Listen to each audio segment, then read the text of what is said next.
Itu di malam hari. Nabi Lut disuruh pulang keluar dari negeri itu, dari Sodom itu. Makanya Isra Mi'raj juga terjadi di malam hari. Lailatul Qadar terjadi siang hari, malam hari, Pak. Di malam hari. Ada yang terima. Jadi menyatakan Allah Subhanahu wa taala.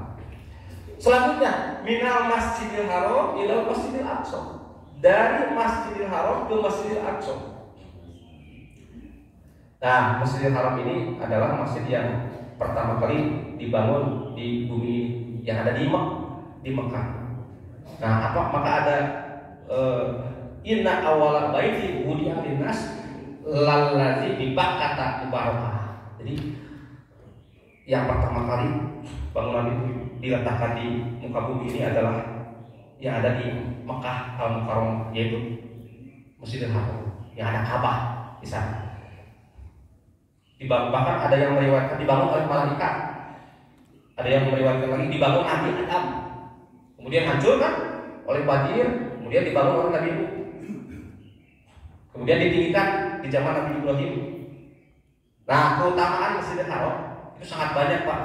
Kalau kita sholat di sana, pahalanya 100.000 kali lipat.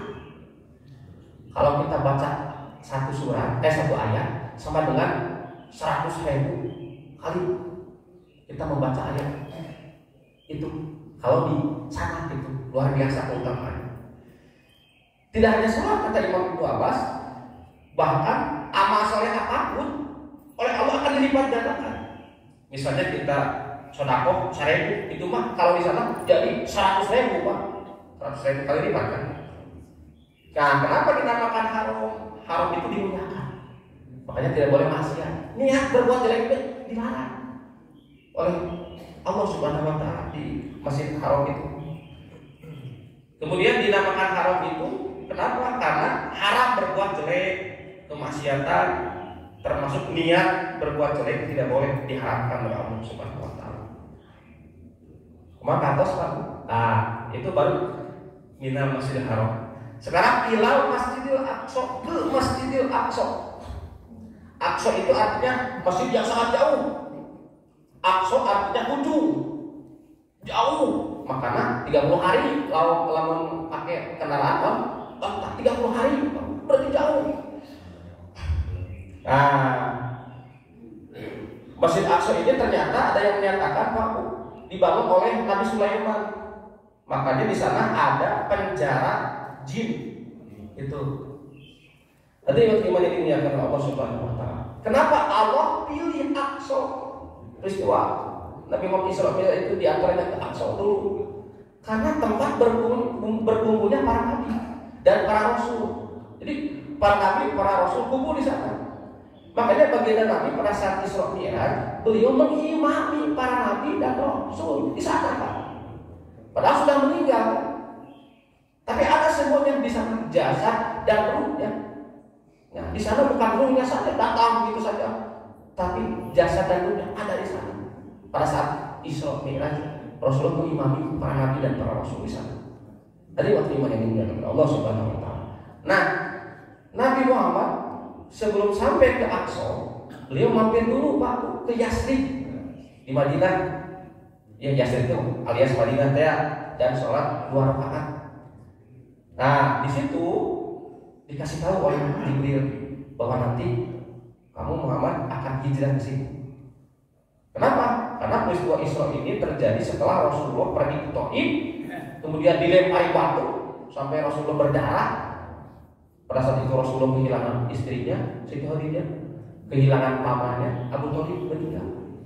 Maka dihibur oleh Allah lewat Isra Mi'raj. Riflah, mendesak ke sana. Isra dan Mi'raj diangkat ke langit, menghibur pada baginda Rasulullah SAW. Nah, keutamaan Aqsa ini, Pak, barang siapa yang sholat pahalanya 500 kali lipat. Dalam hadis, barang siapa yang niat sholat di Masjid Aqsa 2 rakaat saja, maka dosanya akan diampuni walaupun dosanya sebanyak buih di lautan. Itu keutamaan Masjid Aqsa, Pak. Ada. Alladzi barakna haulahu, yang Allah telah berkahi haulahu di sekelilingnya. Kenapa? Ayat tersebut, Pak, haulahu di sekelilingnya, di sekitarnya, bukan fihi di dalamnya. Nah, barokah. Barokah itu Pak, ziyadatul khair, bertambah kebaikan. Jadi kalau kita punya uang, punya istri, mintanya kan barokah. Rumah barokah. Rumah yang ada nilai kebaikan. Gitu. Rumah yang boleh membeli, ya, boleh kontrak, boleh kos dan lain sebagainya. Yang penting kita adalah barokah. Jangankan rumah, makan minum kan kita senantiasa berdoa kepada Allah. Alhamdulillahilladzi amanah wa saqana wa ja'alana minal muslimin. Jadi minta berkah, bertambah kebaikan. Maka yang dimaksud dengan berkah di situ ada dua, Pak. Alladzi baraka haulahu, yang telah Allah berkahi haulahu di sekelilingnya. Nah, ada dua berkah di sana maknanya itu. Ada berkah duniawiyah, Pak. Di situ mengalir sungai pepohonan di Masjidil Aqsa itu. Bahkan luar biasa, Pak. Di sana kalau kita menemukan buah-buahan seperti anggur itu besar-besar. Kemudian apa itu yang lupa lagi. Pokoknya buah-buahan di sana luar biasa karena berkah itu ya. Kemudian berkah dunia. Jadi di sana apa? Buah-buahan kaya. Kemudian berkah dunia, berkah agama. Karena di sana tempat berkumpulnya para nabi dan para rasul. Tempat ibadahnya mereka, tempat turunnya wahyu dan para malaikat di Aqsa itu. Nah, hari beriman yang dimuliakan oleh Allah Subhanahu wa taala. Kemudian linuriyahu min ayatina, agar kami perlihatkan kepada beliau, kepada Muhammad, min ayatina, dari sebagian tanda-tanda kebesaran kami. Oh, ternyata para hadirin beriman yang dimuliakan oleh Allah Subhanahu wa taala. Di sana Rasulullah ternyata diperlihatkan oleh Allah kejadian yang sangat luar biasa. Ya, beliau itu pernah di sana itu ada orang yang memotong-motong lidahnya, ada orang yang menggaruk-garuk mukanya karena jari-jarinya terbuat dari tembaga. Kemudian sekali ngoyak itunya mukanya makan duel daging dan kulitnya. Ternyata Rasul diperlihatkan hal-hal yang luar biasa di sana, sesuai dengan gambaran umat semasa hidupnya. Nah, di antaranya Rasulullah menemukan pada saat Isra Mi'raj itu di langit adalah Nabi menemukan orang yang kepalanya pecah, kepalanya dibesarkan oleh Allah sebesar gunung, kemudian dihancurkan, pecah, kemudian dinormalkan lagi, dibulatkan lagi, dihancurkan lagi. Ketika itu Rasulullah bertanya kepada malaikat Jibril, wahai Jibril, siapa dia itu? Mereka adalah orang-orang yang kepalanya berat untuk melaksanakan sholat. Pak, kalau saya sholat, masuk ibadah, saya ibadah, menjugahkan, saya orang karena ibadah, karena sholat. Tak, benar-benar seolah-olah malah Mustafa sebesar gunung. Makanya pantas nanti kepalanya dibesarkan sebesar gunung, kemudian dihancurkan sebesar gunung, dihancurkan, dibulatkan lagi, dihancurkan terus. Nauzubillah min dzalik. Mentara sholat, luar biasa siksaan. Kemudian pada saat itu Rasul juga menemukan kaum yang dubur dan kuburnya ditutup tamalan. Nauzubillah min dzalik. Ternyata kaum tersebut memakan rumput seperti unta dan domba. Mereka juga memakan pohon zori dan pohon zakum, pohon yang berduri itu apa? Bahkan mereka itu dipaksa makan batu panas dengan kejahatan. Tapi bertanya, Jibril, siapakah mereka itu? Jibril menjawab, mereka adalah orang-orang yang tidak mau membayar zakat, Pak. Anu pelit, tidak mau membayar zakat. Auzubillah min dzalik. Kemudian Rasulullah SAW diperlihatkan ada orang yang menjumpai kaum yang di hadapan mereka ada sebuah daging yang masak, lagi enak, dan daging mentah yang busuk. Namun kaum tersebut memilih daging yang busuk, Pak. Disediakan daging yang masak, harum, sudah masak. Ini memakan daging busuk, nuata. Siapakah wahai Jibril mereka itu? Jibril menjawab, itu adalah gambaran orang-orang yang sudah mempunyai pasangan namun memilih selingkuh dengan orang lain tuh.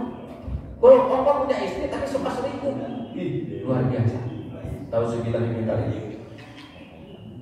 Jangan menyepelekan dosa ya Pak.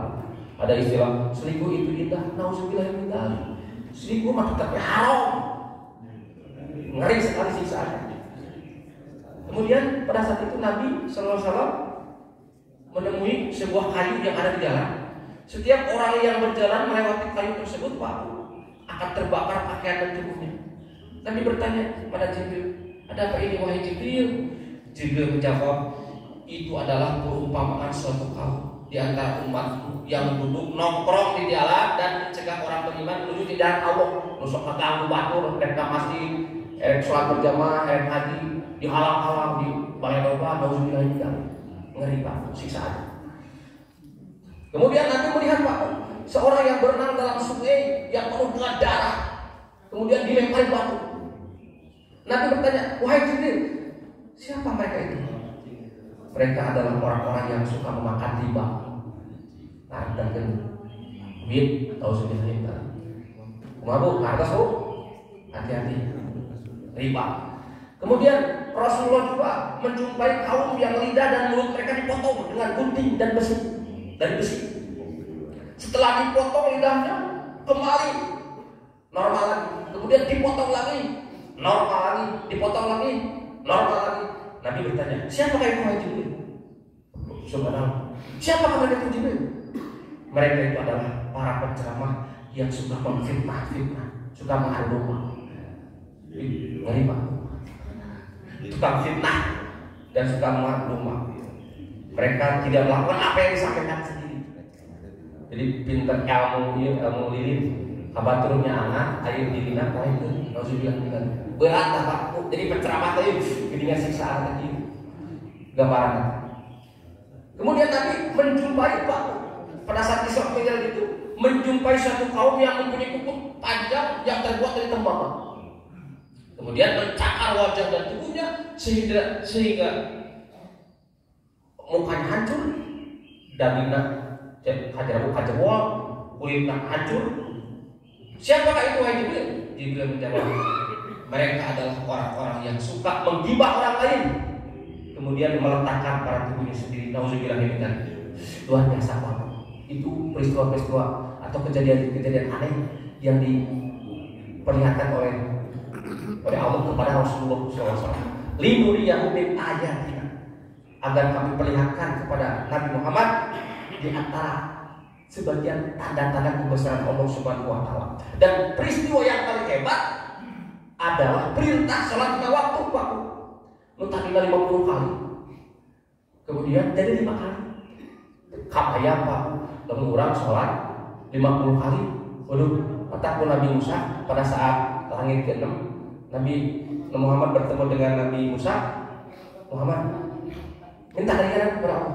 Umatku saja 50 kali sholat. Uang sanggup pun. Kalau umat Nabi Muhammad, umat akhir zaman, maka bolak-balik 8 kali kepada Allah minta keringanan.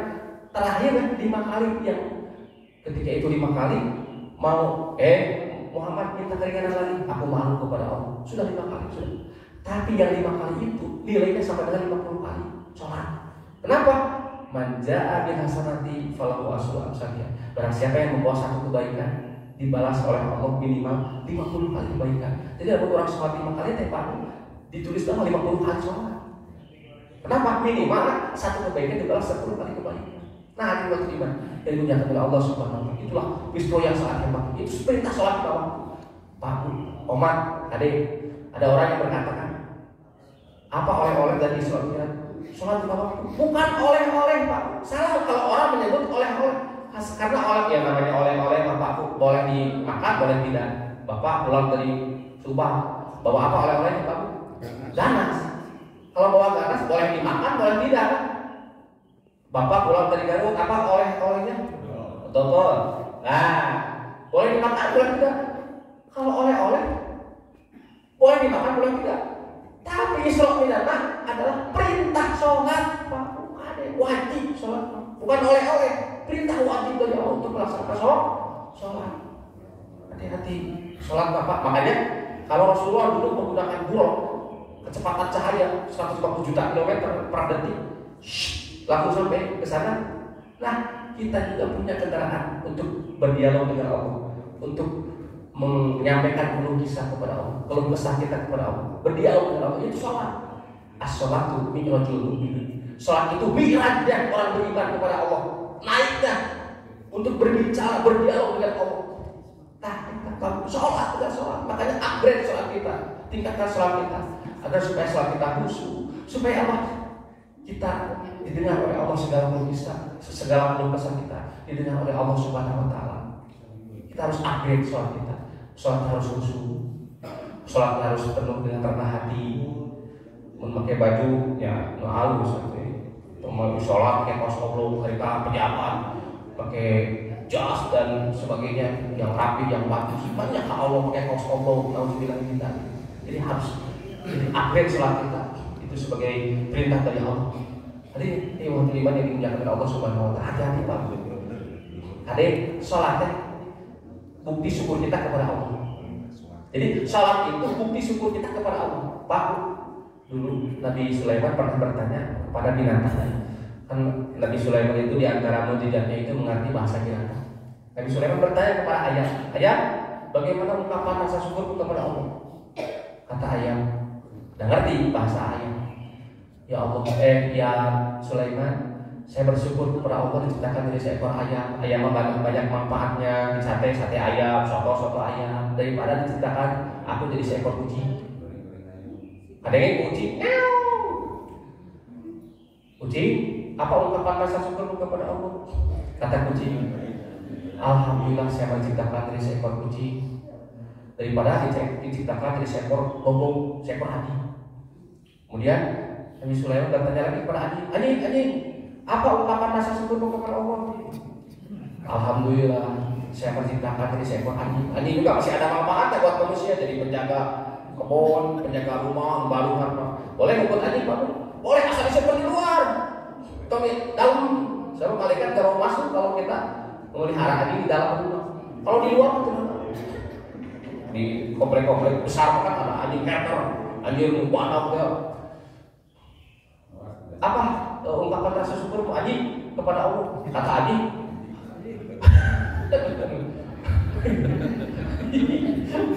alhamdulillah saya menciptakan oleh Allah dari seekor anjing daripada diciptakan oleh Allah dari seekor babi. Adanya itu babi. Babi, apa ungkapan rasa syukurmu kepada Allah? Kata babi, alhamdulillah saya menciptakan dari seekor babi daripada diciptakan dari manusia aku tak sholat. Astagfirullahaladzim. Jadi aku tak sholat bapakku derajatnya lebih hina dibanding babi. Nauzubillah tidak. Kadek dan omak. Makanya di zaman Nabi Musa, Pak, ada suami istri udah lama tidak punya anak. Saking punya anak, maka segala usaha dia lakukan, termasuk bernazar. Ya Allah, kalau saya punya anak, saya akan meminum air kecil air hitam. Tuh, bakatku hayalkan bahwa putra. Sampaikan nazar, itu luar biasa ekstrim. Ya Allah, kalau saya punya anak, saya akan minum air kecil air hitam. Panggil dia punya. Nah, ternyata dikabulkan oleh Allah. Dia punya anak laki-laki lagi. Nah, telah ingat terhadap nazarnya itu datang kepada Nabi Musa. Wahai Musa, saya pernah bernazar begini. Udah begini, kamu minum tuh air yang jatuh dari genteng si bulan. Lah, ini terjadi minum air kecil aja kita. Minum saja air yang jatuh dari genteng si bulan. Air hujan. Kenapa? Wah Musa, karena penghuni rumah itu nggak pernah sholat. Nauzubillah itu tadi. Tuh, jadi utara sholat bapakmu derajatnya jangankan dirinya awaknya. Iya mah nawe najis, bisa ruang air kecil aja kita. Nauzubillah min dzalik. Atau sama si suami yang soleh tersebut, yang bernazar tersebut tidak minum air kecil aja sama negatif itu. Kenapa? Karena alasannya penghuninya nggak pernah sholat. Nauzubillah min dzalik. Nauzubillah. Nah, ada bapak ibu milih pimpinan dulu. Ada kan ulang haram syukuran nunggu mobil nunggu loba duitna. Ada terasa sholat aduh. Nauzubillah min dzalik. Ada Nitip simpulnya. Hadirin untuk iman yang dimuliakan oleh Allah Subhanahu wa taala. Jadi itulah peristiwa-peristiwa yang luar biasa yang dialami oleh baginda Rasulullah pada saat Isra Mi'raj. Kemudian innahu was-sami'ul basir. Sesungguhnya Allah As-Sami, Allah itu Maha mendengar. Allah Maha mendengar apa yang mereka ucapkan. Mereka kata-kata yang mendustakan peristiwa Isra Mi'raj, Allah Maha mendengar. Allah tahu. Kemudian Al-Basir, Allah Maha melihat apa yang mereka perbuat.